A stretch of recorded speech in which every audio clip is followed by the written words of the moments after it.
What's up guys? Today I'm taking another look at the Adventure Force Nexus Pro foam dart blaster. This one here does not belong to me, I've borrowed it from someone else, but 2 months ago I installed a worker metal upgrades kit inside of this. He's since put his own sight on it, his own stock on it, his own foregrip on it, and even a 3D printed muzzle brake. Since then though, Worker have come out with a second part of the metal upgrade kit, and that's what I'll be covering today.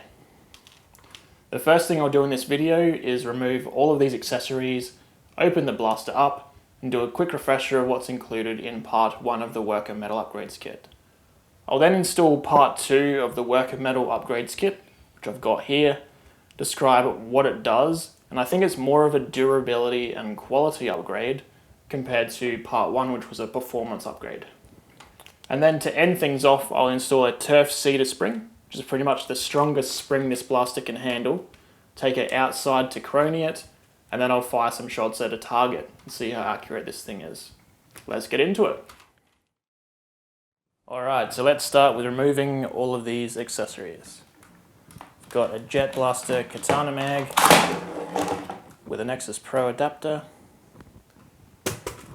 We've got like a navy style buttstock. You can put little batteries in there if you're running like a gel blaster or something with stick batteries in it. We have a very cheap replica sight here. It doesn't even have a crosshair in it.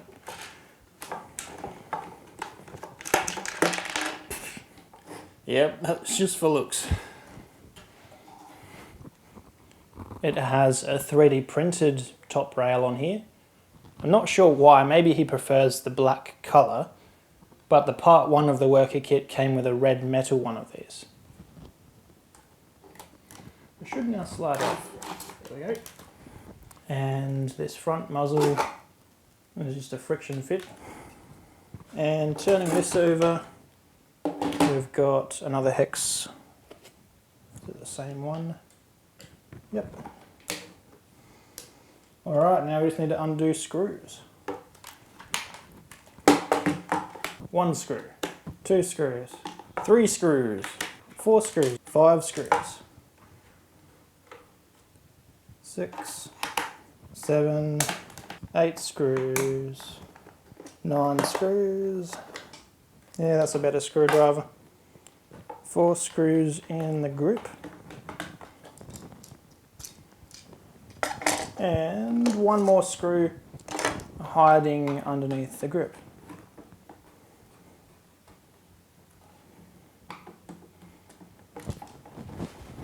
Finally, at the back of the buffer tube, this is what holds your spring in. And if we rotate that,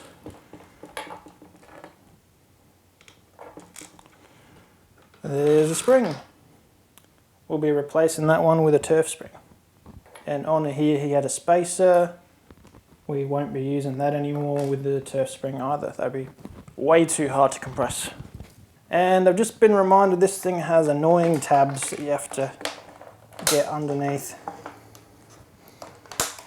Maybe if we try that one first. And then that one. There we go. Okay, so in part 1 of the kit, aside from the top rail that he replaced with a 3D printed one, we had an upgraded metal barrel, upgraded dart gate, and that's where the O-ring from the cylinder seals into.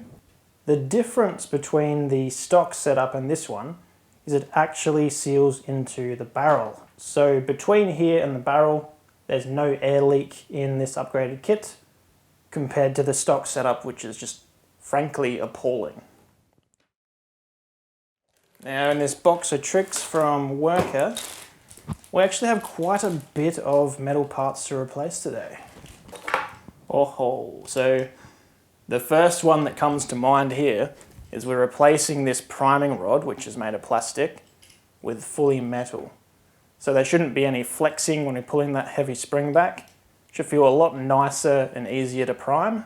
We've also got a replacement cylinder and this part here, which actually goes that way around and allows you to fire full length darts. Don't know why you'd ever want to do that, because half-length darts are way better. Got a replacement mag release, not really required, but nice that they've included it. And a replacement catch plate. I'm sure with the heavy spring loads over time, this could wear down being plastic. So just to avoid that ever happening, they've included a metal one. Alright, I reckon I'm going to start with removing the barrel out of here, so then we can remove the priming rod. Just a screw on there. The same screw as the rest of the blaster, so doesn't matter if you get them mixed up. Lifting that out. I'll set the barrel aside for now. And this part that centers the barrel, I'll put that with it as well. Now, all of this is being replaced except for that metal part there.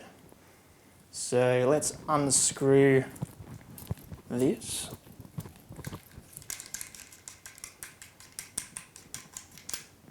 And now we have no use for this part. We also have no use for this part, except for the O-rings on it. So now I've got the new metal priming rod, which replaces this entire plastic one, and it even comes with a brand new pusher head, so there's no use for that one from the first kit. Just rubbing some lubricant on this black O-ring, because it's going to thread into here and form an air seal, so just to make sure it doesn't leak any air, bit of lube on there.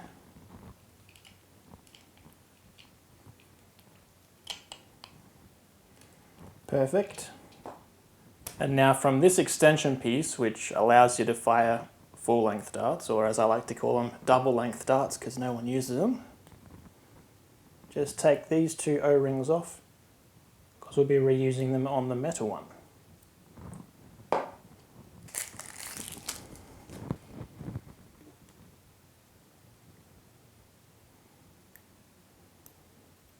On they go. Pretty simple stuff. Chuck a bit of lube onto these two green O-rings here, because they will be slotting inside of this. Because it's metal, I don't think it's going to break from pushing it in from this side. That's just what I'm going to do. What you're meant to do is, while it's still unthreaded, push it through from the back. It's not going to break though, it's not plastic. Then I'll re-grease these two black O-rings here, which actually go into your cylinder. And then we'll move on to the cylinder. So let's remove the old plastic cylinder we won't be using anymore. They look to be about the same to me, although could be a tiny bit more diameter inside this metal one. Although you probably wouldn't notice any performance gains from that. They have not provided a brand new piston with the kit, so we just have to reuse this plastic one. The plastic one's lighter anyway than a metal one would be, so you should get the best performance with using this one. Alright, I'm just going to put a bit of lube into this cylinder, and we'll check the air seal. Alright. It's going to be hard to cover the end, but there we go.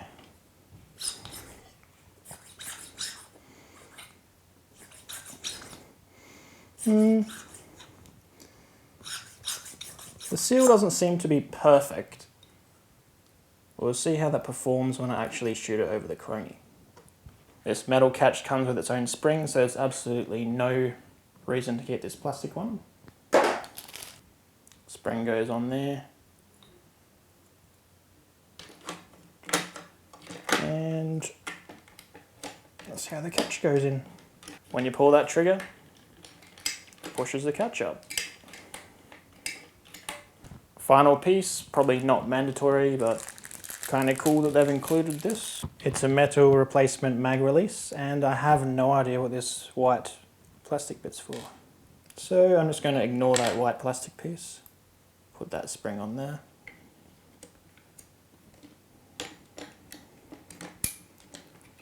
There we go. Ready to reinstall the barrel.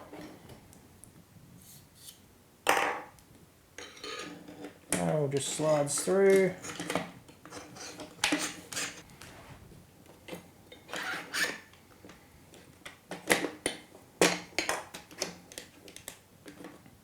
On the cylinder here, there's a buffer pad on the front outside of it and one inside of it. So we'll just quickly take this back out. Alright, buffer pad on the outside of the cylinder, buffer pad on the inside of the cylinder. Piston back in.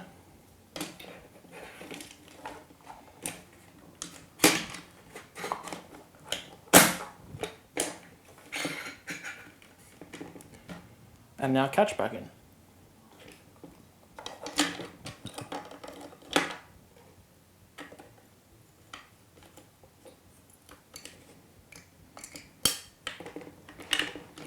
Beautiful, so now we just put in this screw, holds the dart gate in along with the barrel. Slide this in to center the barrel. And the blaster's ready to reassemble. Put it back together, just align the top half of the shell with the bottom and click those two locks in at the back of the buffer tube here.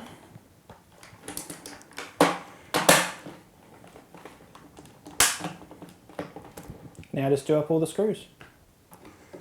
Alright, so that's all the screws back in. I'm very keen to find out how that prime feels now that we've got a metal priming bar. Alright, I'm going to donate him a Turf Ceda spring. These are, what, $8 each it says on it.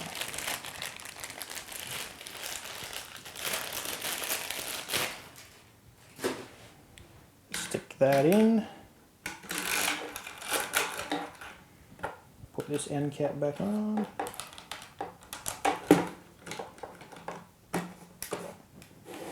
And with the Turf Ceda spring, I'm definitely making sure this screws in. Don't want to be shooting a bit of plastic across the rim. We'll throw his navy style stock back on, along with his foregrip. I don't think I've ever seen this foregrip before, but it seems kind of cool. Yeah, that's way better than the plastic priming bar. There's a tiny bit of wobble to it, but a lot less than the stock one.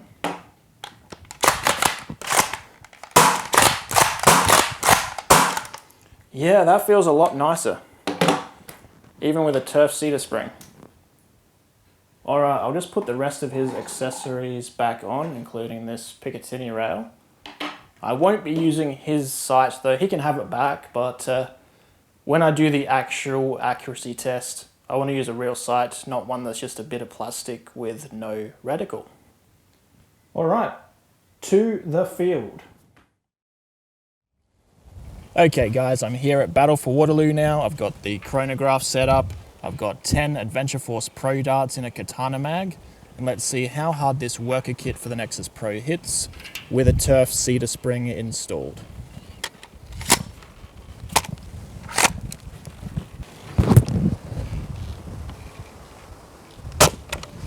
.207, 208, 218, 222, 223, 216, 212, 218, 217, duplicate 217. That's all of our shots. If I recall correctly, it hit a low of 202, a high of 223, which gives it a spread of 21 FPS. Okay, so now I'm going to do an accuracy test. This target has a 1 meter diameter.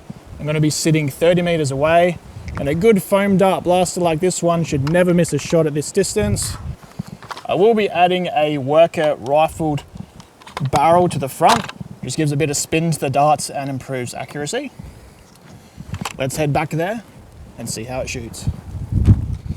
So one thing I've just discovered, I think it doesn't really like the katana mags, because I'm feeling some friction from the bolt against the mag lips. Oh, that feels so much smoother.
I've just come in here because it's a bit more sheltered from the wind.